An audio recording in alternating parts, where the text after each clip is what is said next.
আসসালামু আলাইকুম রহমতুল্লাহ।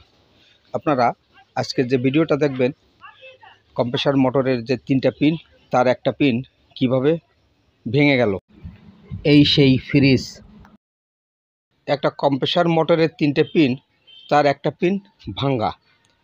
এটা কিভাবে ভাঙলো, এটাই হচ্ছে আমরা আজকের ভিডিওতে বুঝবো।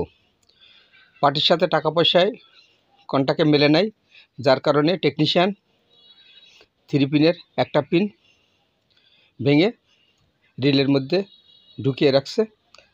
দেখেন, ওভারলোড খুলছে, তারও কান ভাঙ্গা। এতে বোঝা যায় যে টেকনিশিয়ান আসলে দুর্দান্ত। এই দেখেন, রিলের ভিতরে ভাঙা পিনটা, এই যে ওভারলোডটারও কান ভাঙা।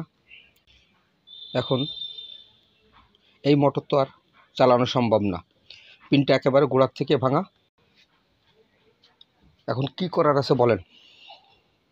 একজন টেকনিশিয়ান এই অবস্থা করে গেল, আর একজন টেকনিশিয়ান এসে বলল যে ফ্রিজে গ্যাস লাগবে, গ্যাস দিলে ঠিক হয়ে যাবে।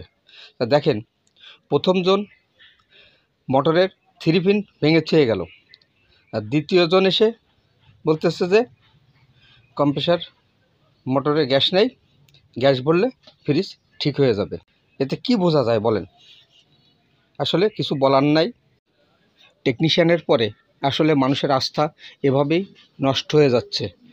আমাদের আরও ভালো হতে হবে, কাস্টমারের সাথে সুন্দর ব্যবহার করে তার কাজটা সঠিকভাবে কম রেটে করে দেওয়ার চেষ্টা করতে হবে এবং সুন্দরভাবে।